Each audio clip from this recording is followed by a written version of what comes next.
Estamos con Juan Barreto, líder del movimiento Redes, periodista, sociólogo, y que decidió poner su movimiento a participar en el proceso electoral que está convocado para el 6 de diciembre. Gracias, Juan, por recibirnos.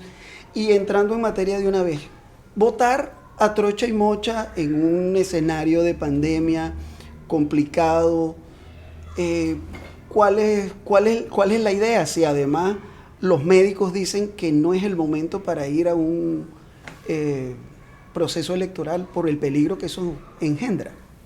Gracias, Goyo, a ti y a Contrapunto, a todos tus usuarios y usuarias.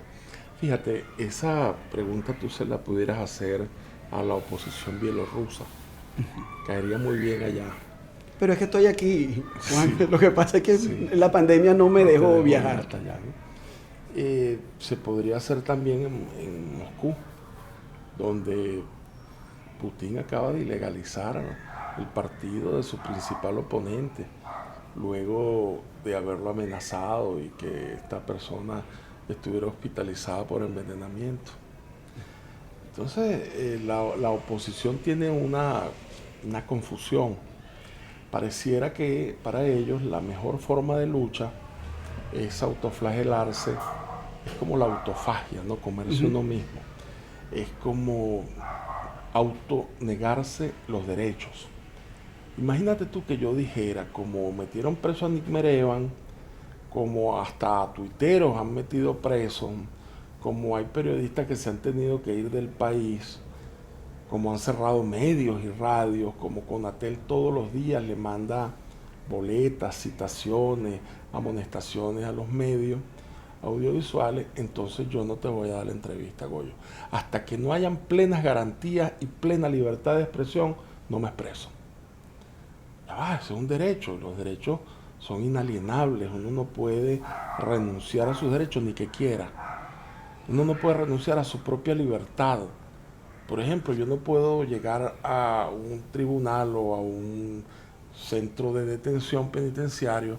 No soy culpable de nada, pero métanme preso. No, no te van a meter preso. Entonces, nadie puede renunciar a sus derechos. Y el voto, además, es un derecho humano. El derecho al voto se conquistó con combate, sangre, muerte, y es el producto del sueño humano por la libertad, por la igualdad, por la justicia social. De modo que yo no voy a renunciar a mis derechos. Y si Maduro me provoca quitándome la tarjeta de redes para que no participemos, poniendo a uno de nuestros principales dirigentes, Numa Roja, en la condición de que cumplió una pena injusta y todavía no le han dado boleta de escarcelación y no se pudo presentar como candidato.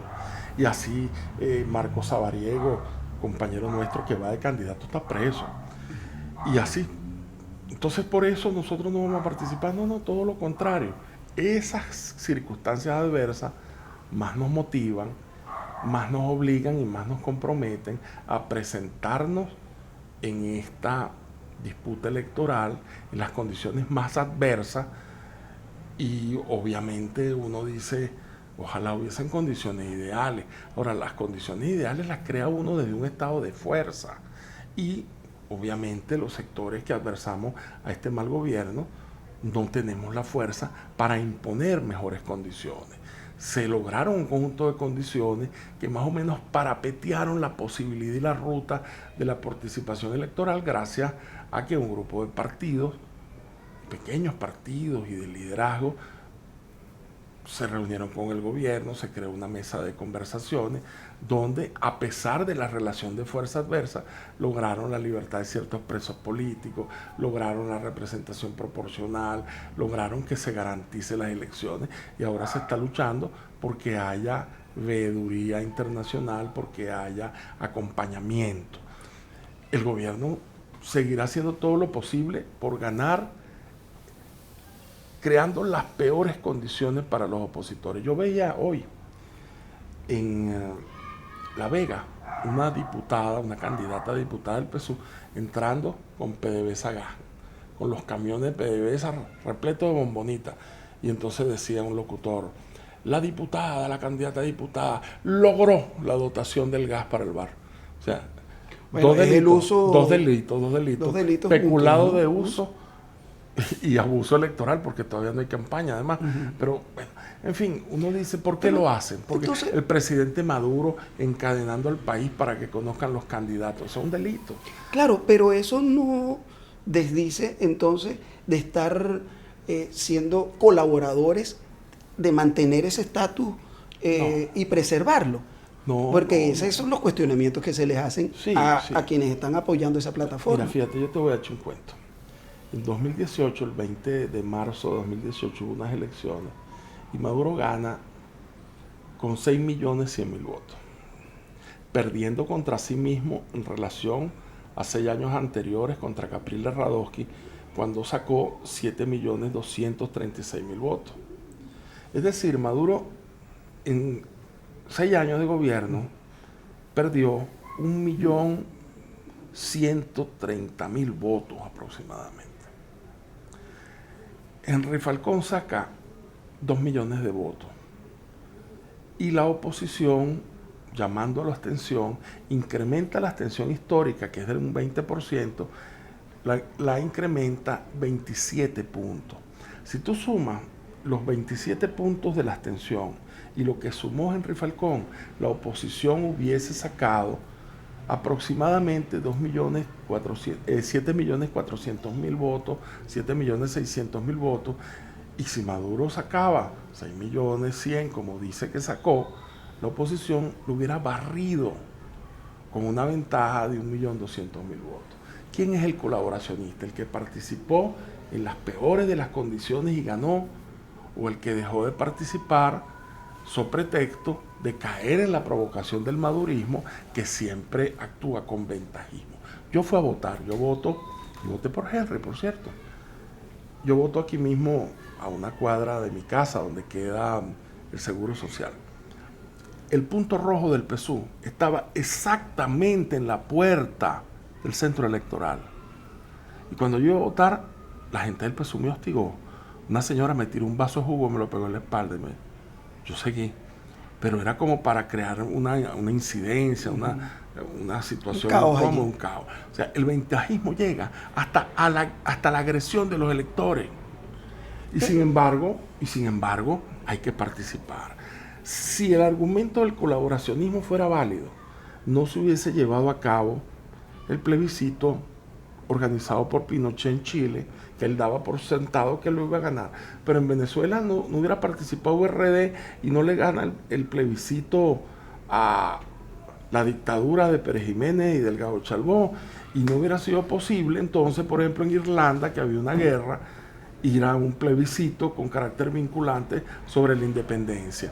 Es decir, ese argumento de que los ciudadanos vamos a llevar la peor parte, si participamos vamos a colaborar con el régimen, se usó también en Irlanda. El sector radical del IRA no quería participar, quería el boicot, llamaban al boicot del referéndum, y decían, el que vote en el referéndum está a favor de los ingleses, porque le está validando un proceso para que los ingleses sigan dominando Irlanda. Afortunadamente la abstención fue mínima, fue derrotado los que llamaban al boicot y fue derrotado los ingleses, y hoy Irlanda es un país independiente. Pero usted habla de matemáticas electorales.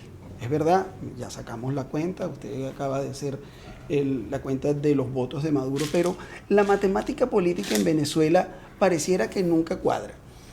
Si las encuestas son ciertas, se habla de que Nicolás Maduro tiene un 80% de rechazo. Si a eso usted le suma que la oposición del G4 está apoyada por el gran poderío económico de Occidente, con 6 países del grupo de los 7, el resultado debería ser Maduro sale. Y sin embargo, eso no ha sucedido, y además tampoco hay caos de gasolina, hay problemas con la producción, tenemos una hiperinflación que se mantiene. Entonces, la matemática política en Venezuela como que no funciona. Sí, yo tengo un buen amigo, no sé si tú lo conoces, que se llama Claudio Fermín. De él vamos a hablar dentro de un ratico. Que bueno, ojalá sea hablar bien. Yo trato de hablar bien, suelo hablar bien de mis amigos.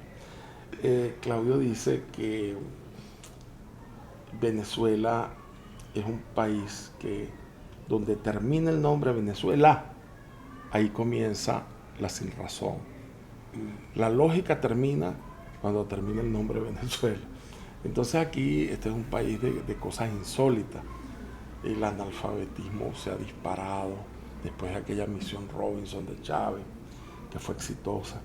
La mortalidad infantil, yo he leído las cifras de las encuestas de hogares y de la encuesta Fundalatin que hizo la Iglesia Católica, es para ponerse a llorar. Es lamentable la desnutrición infantil. Los resultados del COVID son un país complicados. Que, yo no sé, la gente se mantiene por obra y gracia, ¿no? Como por arte de magia, como hace la gente para sobrevivir. Entonces en esa matemática política... Bueno, mira, ¿y por qué la gente no se revela? ¿Y por qué la gente no estalla, ¿no? Como ha ocurrido en otros países? Yo diría, como dice Ali Primera, que el pueblo es manso y paciente. El pueblo está esperando su hora y creo que su hora se acerca. Creo que la hora del pueblo está llegando. Chávez decía, todo lo que va a pasar bajo el sol tiene su hora, citando la Eclesiastés. Yo creo que ese día es el 6 de diciembre. Uno que anda por la calle, que habla con los compañeros de redes, de soluciones, que vienen de los barrios, que te traen informes. Pareciera que la gente está esperando el momento de las elecciones. La gente ha aprendido de las rebeliones. Aprendió y hay una subjetividad política común, un conocimiento histórico de que rebelarse y estallar como que no es la vía, ¿no? Aprendió de ese 27 y 28 de febrero y de la peste y del volumen de muertos y de lo que vino después y del dolor. Aprendió de las guarimbas. Aquí hubo una rebelión pautada por la oposición, acotada por intereses, pero si tú vas a Táchira, Mérida, vas a Sucre, vas a Barinas, vas al estado Bolívar, vas al Zulia, te das cuenta que hubo parcialmente en distintas zonas estallidos importantes. ¿Y qué quedó de eso?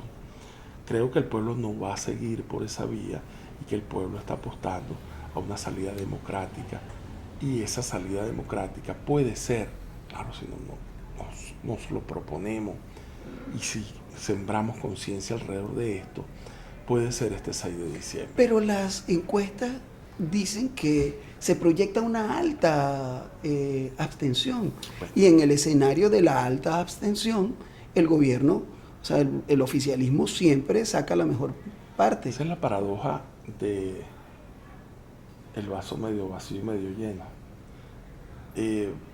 Una alta abstención en relación con qué, porque tiene que haber un punto de referencia. Bueno, cuando ha habido menos votos, sí. Si ha sido por debajo de 40, el gobierno fíjate tú, Maduro barre. Gana usted sacó la cuenta de cuando pierde Henry Falcón y Bertucci, y allí hubo una alta abstención. La concentra Maduro el voto. Con una participación del 53%, con una abstención del 47%. En ese momento, fíjate tú, ¿no? Para analizar los números, la abstención estructural en Venezuela es de un 20-22%.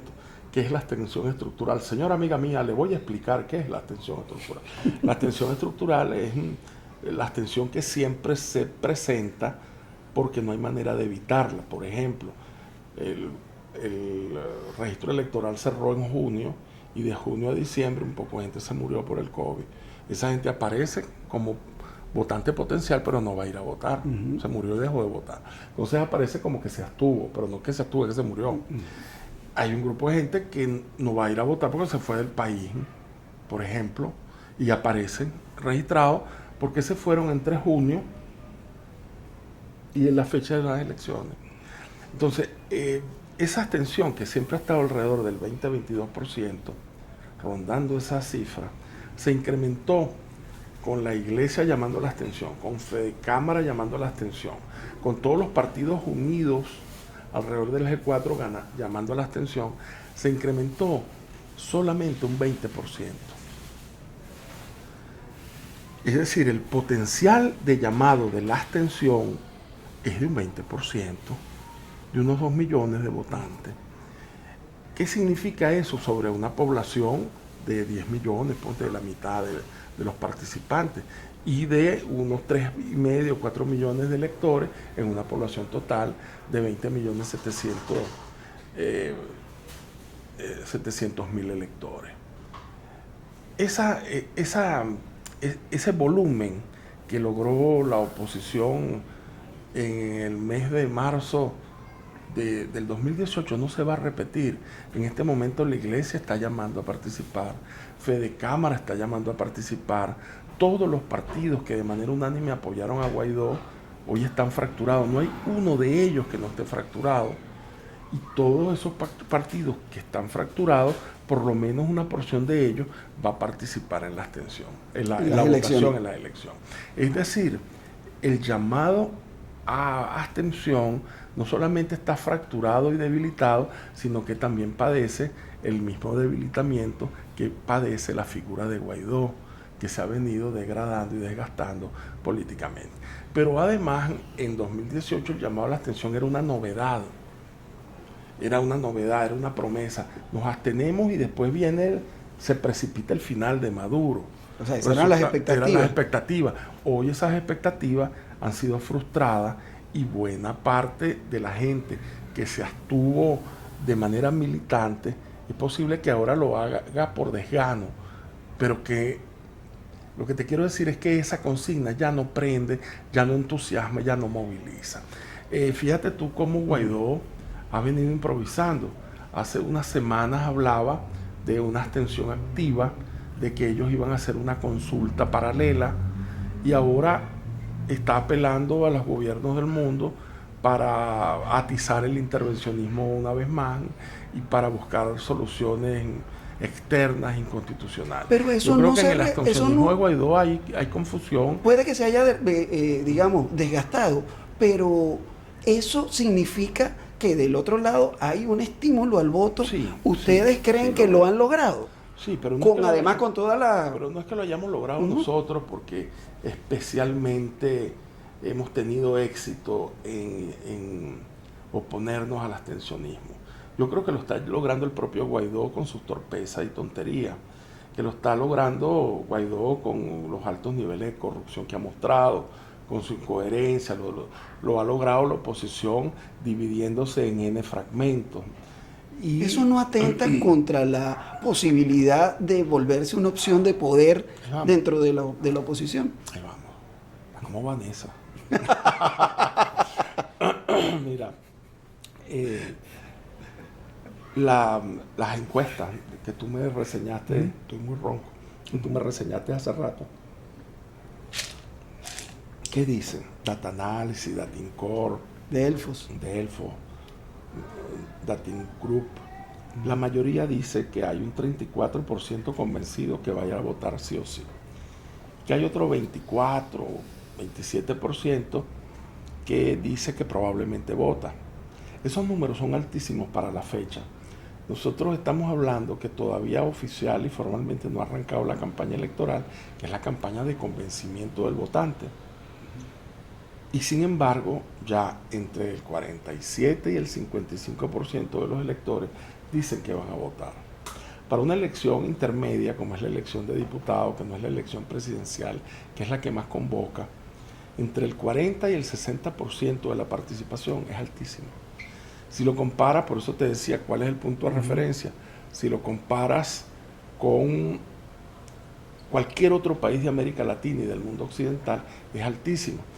En medio de la pandemia hubo elecciones municipales en Francia. Votó un 37%, un éxito. Salió revolcado Macron. En Estados Unidos se espera una participación del 40% en la elección presidencial. Y ellos no están hablando de la abstención y de la legalidad y legitimidad de esa... Pero es que el escenario político de ellos es absolutamente distinto al nuestro. En el caso venezolano tampoco sería una excepción. Yo me acuerdo que siendo profesor, como aún lo soy, de la Escuela de Comunicación Social, me tocó tutorear la tesis de un compañero estudiante llamado Richard Blanco sobre la abstención electoral.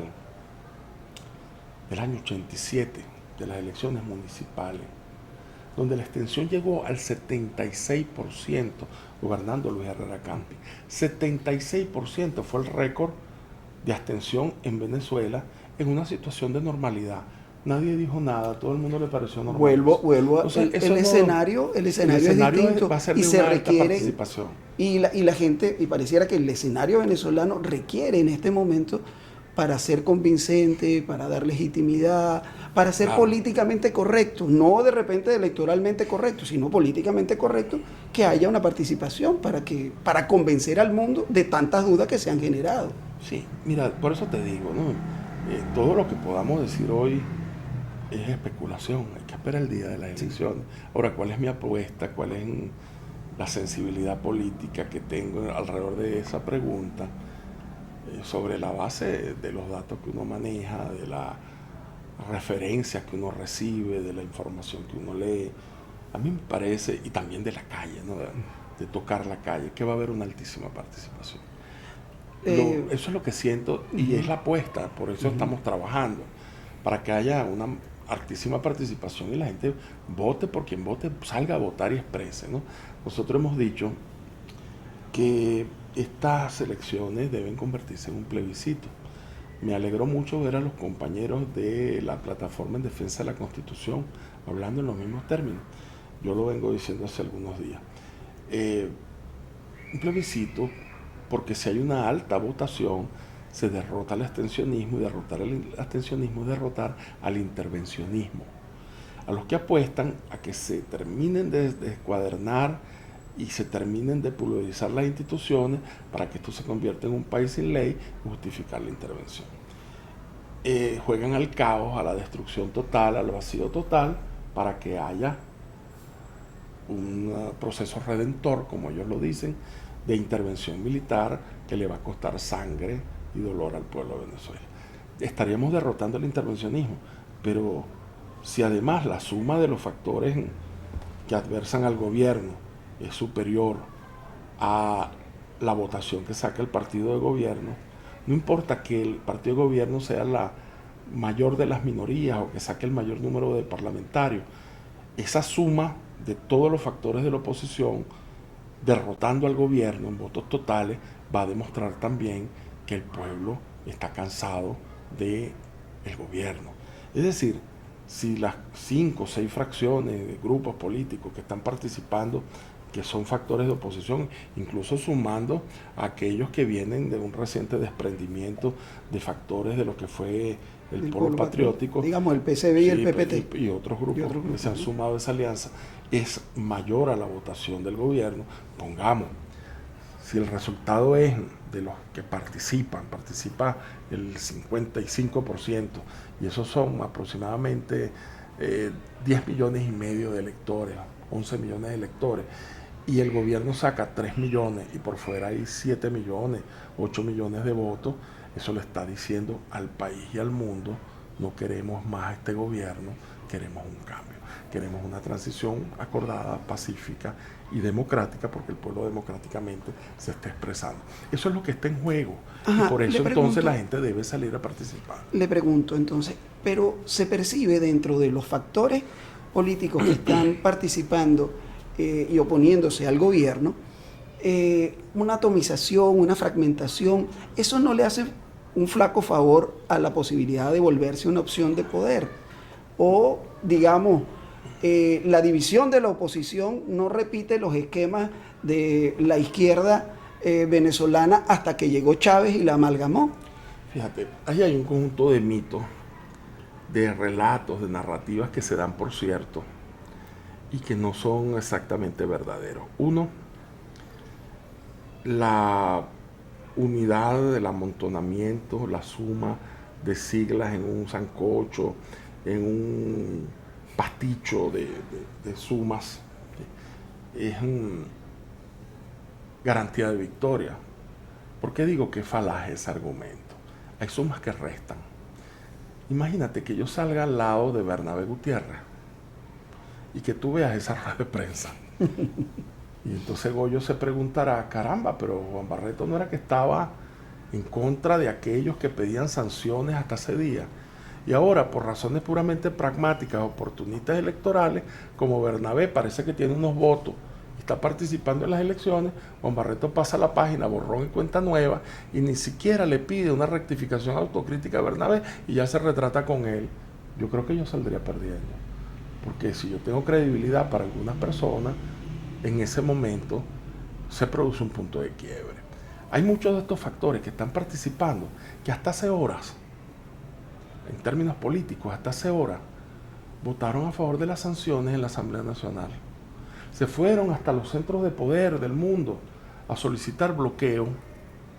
Firmaron, aprobaron y votaron en la Asamblea Nacional de Guaidó el Estatuto de la Transición y repetían el mantra, pero además se fueron hasta la Plaza Altamira a recoger plátanos verdes. Pero y eso les quita legitimidad para proponerse. Pareciera que les falló el plan A, que era golpista, que era intervencionista, y ahora, a falta de pan, buenas son tortas, bueno, voy a participar. Claro, el gobierno ni corto ni perezoso.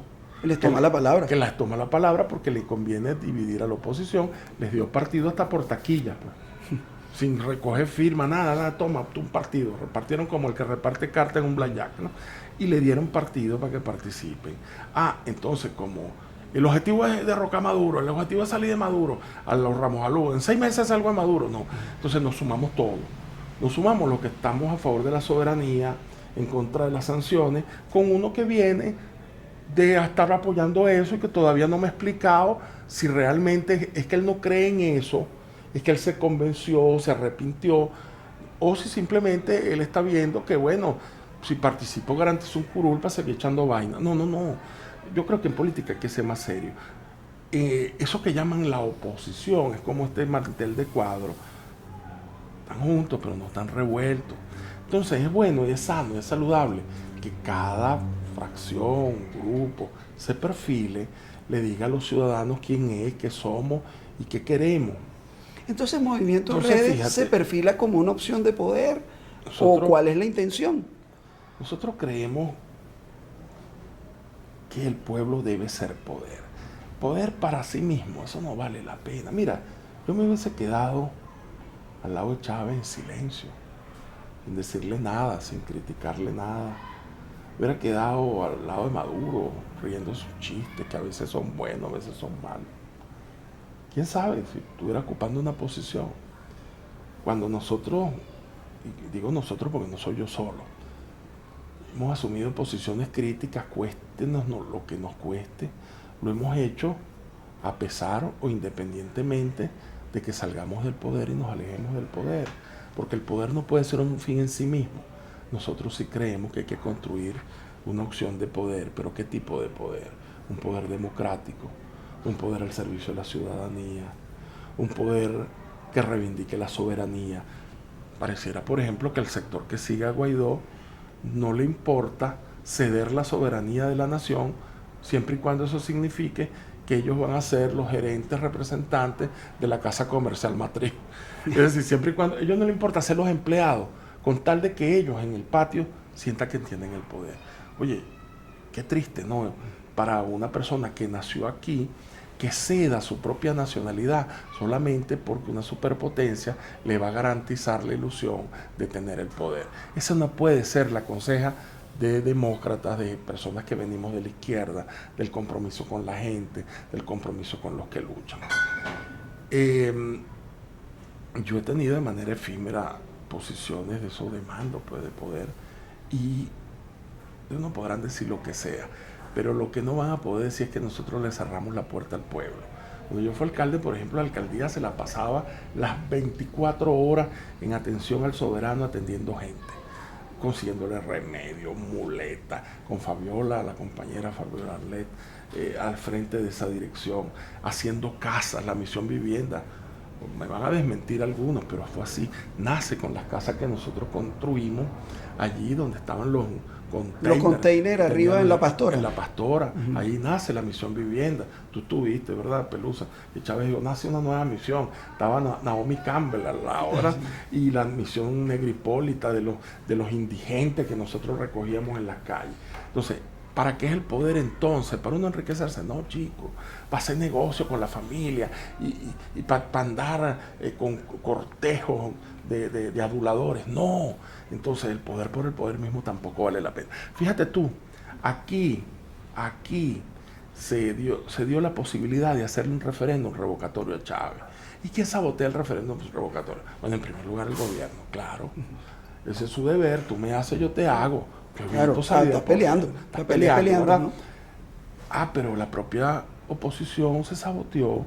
Henry Ramos Alú, y lo mostró Diosdado en su programa, le dice a otro de sus acólitos: nosotros vamos a estar prestándonos por un referéndum revocatorio, y el día después el referéndum, ¿qué? Para que Enrique Capriles o Leopoldo López y los petimetres sean los candidatos. No, chicos, mejor que aquí no haya ningún referéndum. Porque entonces la oposición apuesta a eso, ¿no? Bueno, vamos a salir de Maduro. ¿Y después de Maduro qué? Ahora, entonces, después de Maduro, ¿qué? ¿Por qué Redes entra entonces en este juego electoral? ¿Cuál es su apuesta? ¿Cuál es su oferta? ¿Qué quiere hacer Redes para estar en ese parlamento? ¿Cómo para qué? ¿Cómo para qué? Pues, o sea, digamos, ¿cómo para qué van a estar ahí? Además, en una alianza que algunos verían antinatura, o sea, ¿qué hace el movimiento Redes de Juan Barreto con el Partido Soluciones de Claudio Fermín?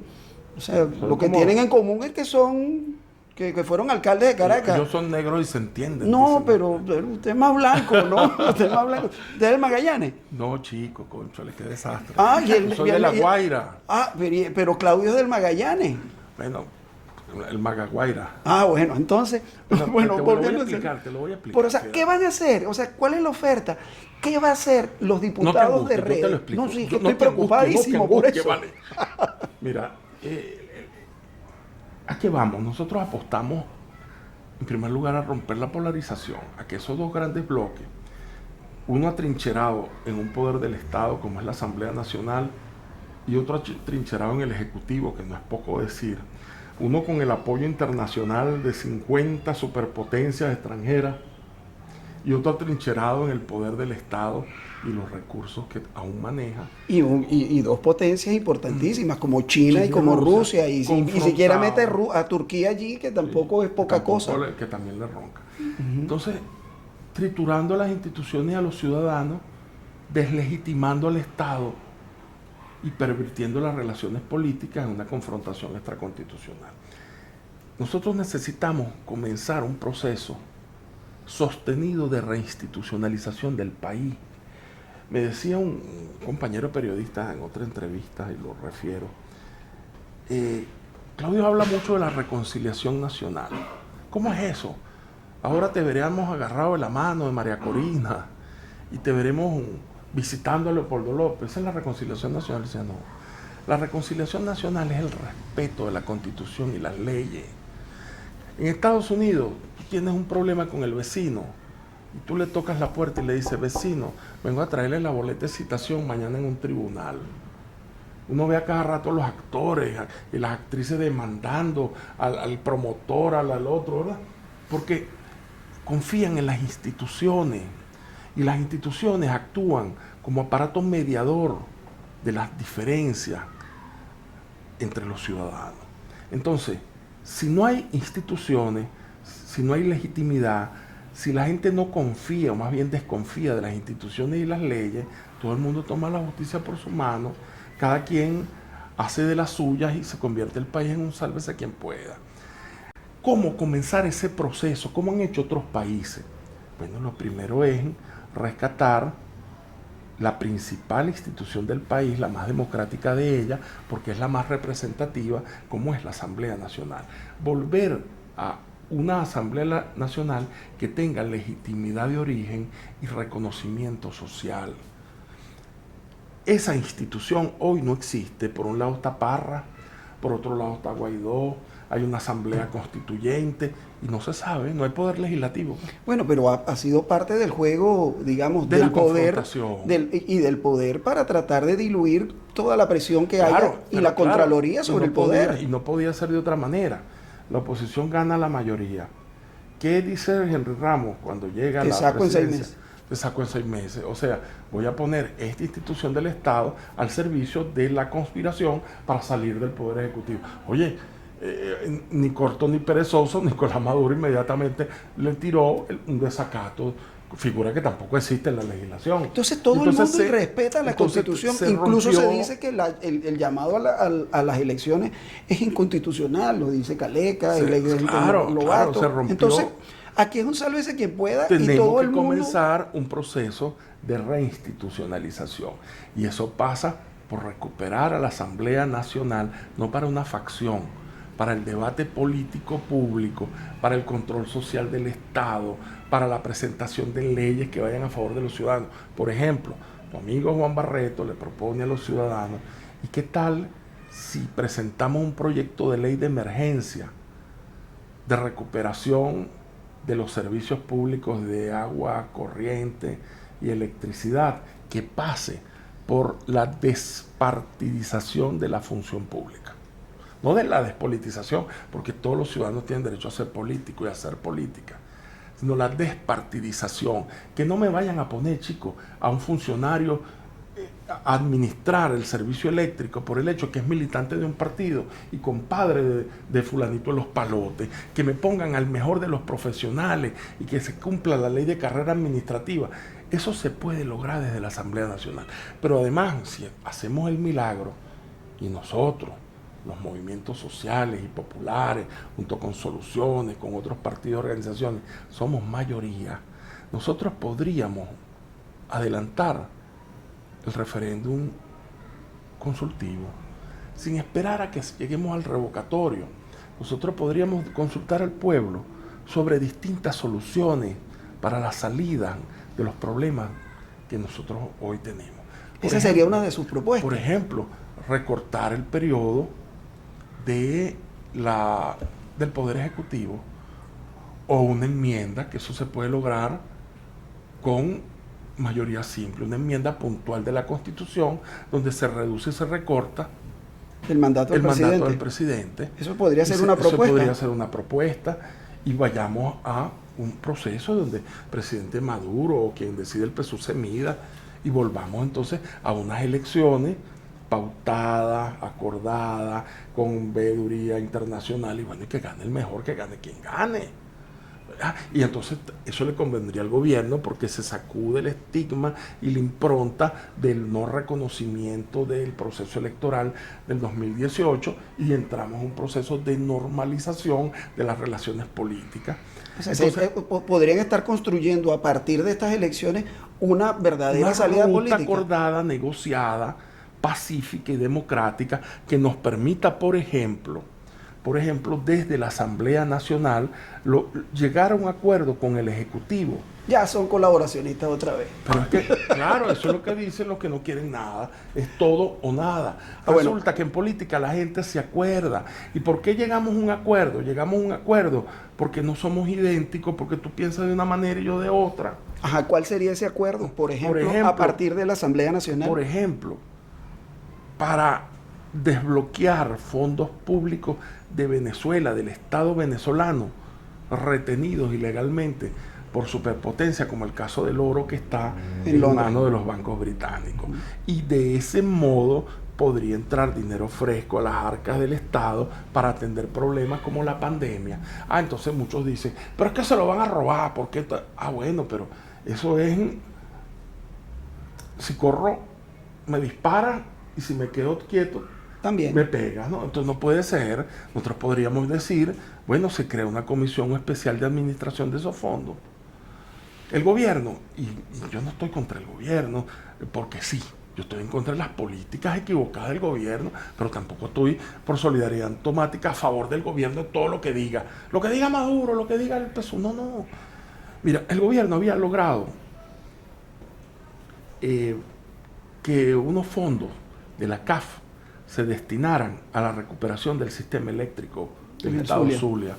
Las barcazas aquellas que se propusieron, que fueron negociadas con el grupo de Boston y todo eso. Exactamente. Pero la condición de la CAF es que eso fuera aprobado por la Asamblea Nacional. Y la Asamblea Nacional puso como primer requisito, bueno, pero nosotros controlamos cada dólar. Cada medio que ¿Cómo se va a invertir? Y el gobierno sorpresivamente aceptó. Y entonces la fracción de Guaidó boicoteó la posibilidad de que se llegara a un acuerdo. Porque se impuso la tesis que era mejor que el Zulia andara sin aire acondicionado y sin luz eléctrica, porque entonces eso iba a traer como consecuencia el estallido social. Oye, qué irresponsabilidad, Dios mío. Entonces el gobierno es malo, pues terriblemente malo. Yo lo he denunciado, yo he dicho cosas que a los maduristas no les ha gustado. Yo he dicho, que yo tenga memoria. Yo creo que es el peor gobierno de toda la época cívico-republicana. Bueno, eso no le ha gustado al gobierno. Pero bueno, si el gobierno da un paso a favor de los ciudadanos, porque yo voy a boicotear ese paso, ¿vale? Por ejemplo, hay gente que aquí está en contra de que el gobierno traiga gasolina por el hecho de que el gobierno dejó que quebraran la refinería. Una cosa es una cosa y otra cosa es otra cosa, ¿vale? Una cosa es que tú denuncies, ¿cómo es posible? Y yo le he dicho que Cuba, que tiene 60 años bloqueada, tenga funcionando la refinería Cienfuegos y produzca la gasolina que los cubanos necesitan. ¿Ah?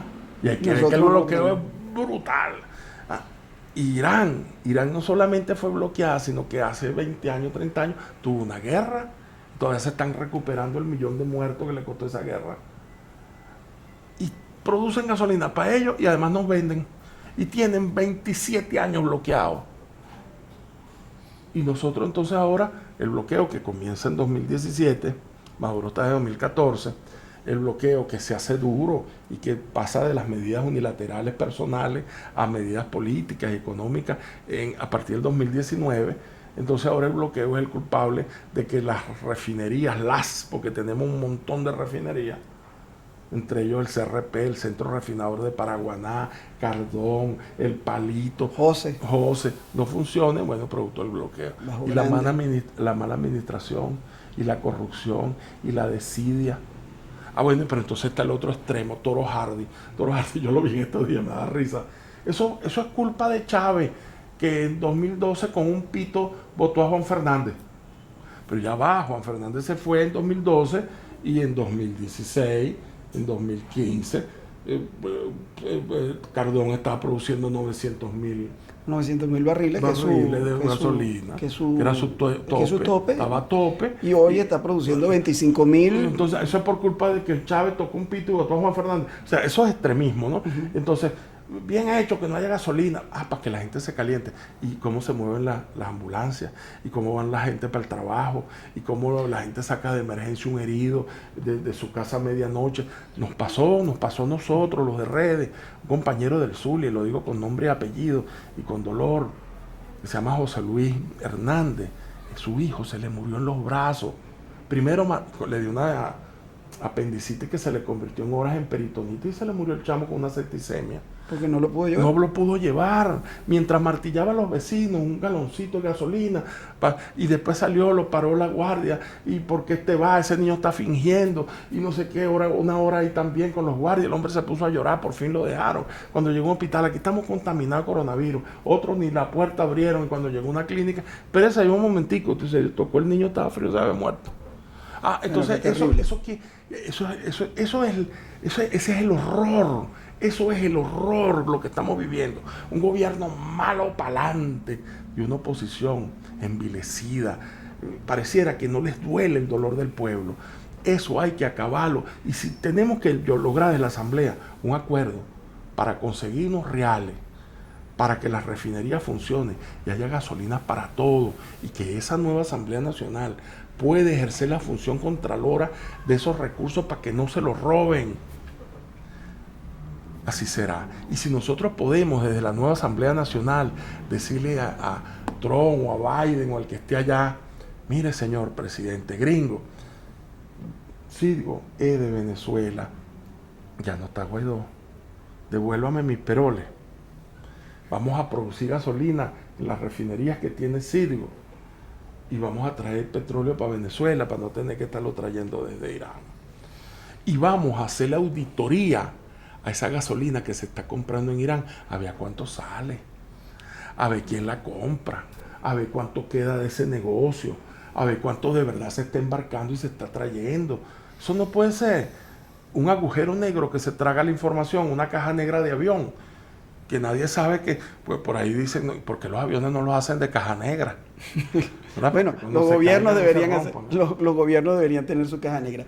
Juan, para ir cerrando, ya es un poco más en lo personal.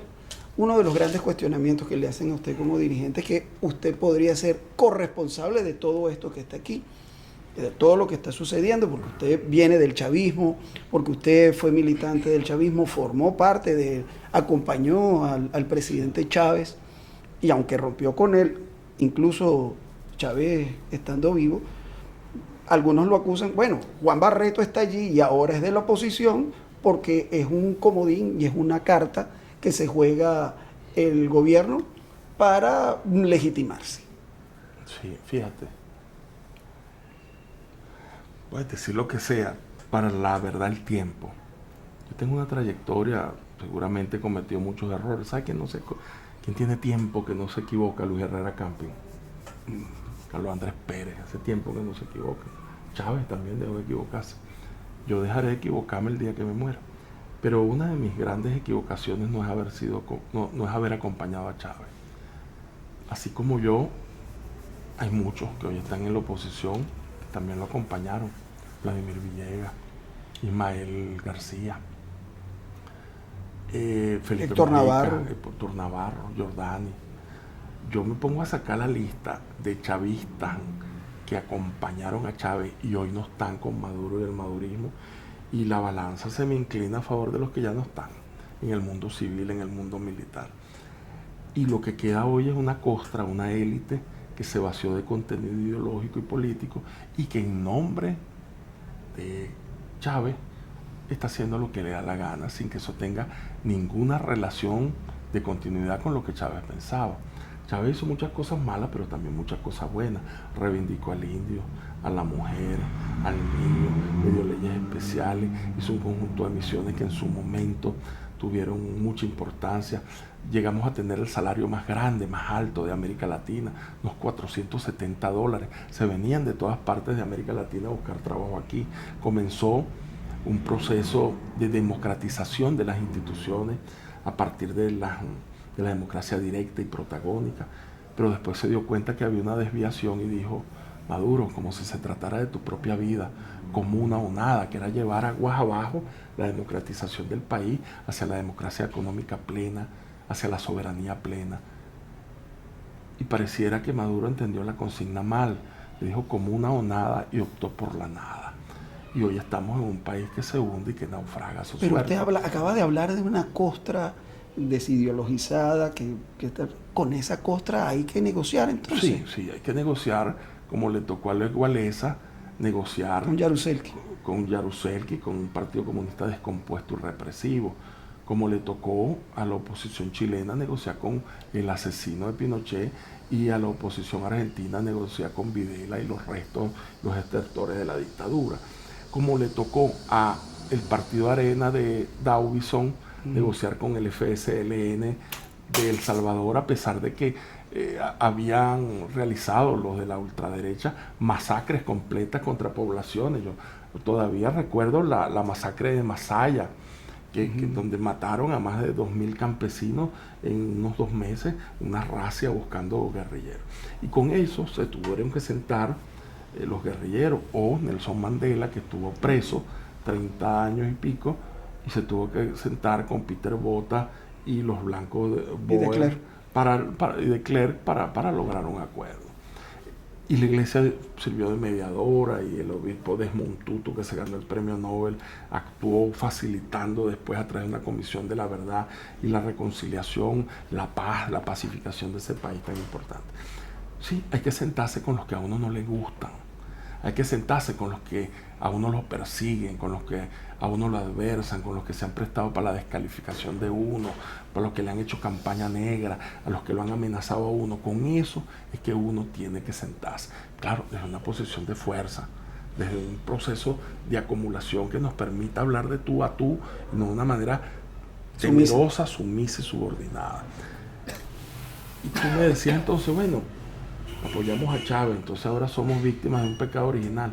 Lo apoyamos como miles y millones de venezolanos que creímos con mucha fe con mucha fuerza en una esperanza que se abría ante el desastre de la Cuarta República, que ahora parece angelizado por el desastre que hoy estamos padeciendo.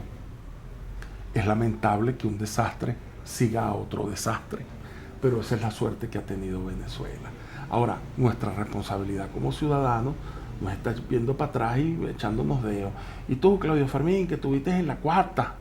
Bueno, y tú, fulanito, que estuviste en la tercera. Yo creo que no, yo creo que esa página hay que pasarla y ponernos de acuerdo, a menos que se trate de gente descompuesta, de gente que tiene un prontuario, bueno, ya va, quédate por allá, ¿ves? Pero los que somos venezolanos y que por encima de nuestras diferencias ideológicas, políticas, conceptuales, queremos seguir siendo venezolanos, pero además queremos sentirnos orgullosos de ser venezolanos. ¿Sabes? En estos días yo me sentí orgulloso cuando esta muchachita que salta larguísimo, Ajá, Yulimar, la vi en un video que me pasaron brincando, esa muchacha. Mira, uno dice, ya estoy viejo, esas cosas no me importan, pero sí me importan. La vi brincando, chico, y yo me sentí tan feliz. Oye, llamé a mi compañera, ven para que veas a Yulimar brincando, porque me sentí venezolano. Entonces yo supongo que dentro de los venezolanos algo de eso queda. Y a eso se está apostando. Y a eso estoy apostando yo. Esa es la roncha que me mueve. Bueno, muchísimas gracias, Juan, por recibirnos y bueno, seguiremos hablando antes del 6 de diciembre. Dios quiera. Amén. Gracias.